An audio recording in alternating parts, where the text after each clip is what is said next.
तल दिया ताकि सुल्तान को कुछ शक न हो। जब खाने का वक्त आया तो सुल्तान सुलेमान खान ने वो मछली बड़े शौक से खाई और कहा, गुलाम दीन, घोड़े तैयार करो, हम आज जंगल की सैर को निकलते हैं।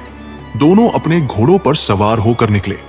जंगल पहुंचे तो अचानक गुलाम दीन ने सुना कि उसका घोड़ा दूसरे घोड़े से कह रहा है, कितना अच्छा लग रहा है खुली फिजा में दौड़ना। अस्तबल में कैद होकर दिल घबरा गया था। सुल्तान के घोड़े ने जवाब दिया, सच कहते हो, मगर अफसोस हम आजाद नहीं हो सकते। अगर मैं जरा सा भी तेज दौड़ा तो ये शख्स जमीन पर गिरकर चिकना चू हो जाएगा। ये बात सुनकर गुलाम दीन जोर से हंस पड़ा। सुल्तान ने चौंक कर पूछा, बता, किस बात पर हंस रहा है? गुलाम दीन ने झिझकते हुए कहा, जहां पनाह, एक पुरानी बात याद आ गई थी, इसलिए हंसी निकल गई। लेकिन सुल्तान के दिल में शक बैठ गया। वो सोचने लगा, क्या गुलाम दीन वाकई घोड़ों की बातें समझ गया है? सुल्तान सुलेमान खान के दिल में शक बैठ गया था कि गुलाम दीन ने यकीनन मछली में से कुछ खाया है। वह बार बार बुढ़िया की वसीयत याद करता और दिल ही दिल में कढ़ता रहा।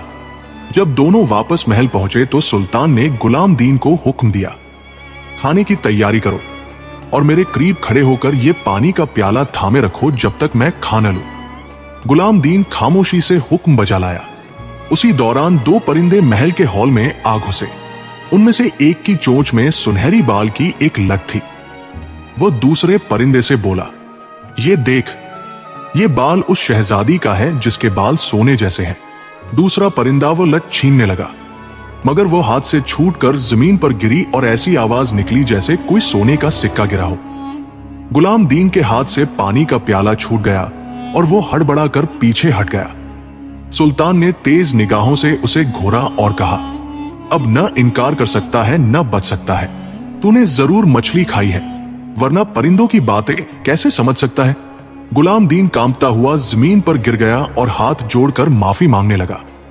जहां पनाह, गलती हो गई, शैतान ने बहका दिया, मुझे माफ फरमा दीजिए। मगर सुल्तान ने तलवार खींच ली। जैसे ही वो वार करने ही वाला था, उसकी नजर जमीन पर पड़ी हुई सुनहरी लट पर जा ठहरी।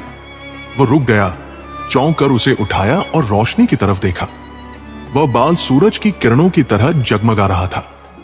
सुल्तान ने कहा, गुलाम दीन, अगर इस सुनहरी लट की मालिक शहजादी को ढूंढ लाया तो तेरी जान बख्शी कर दूंगा, वरना तेरा सर काट कर महल के दरवाजे पर लटका दूंगा।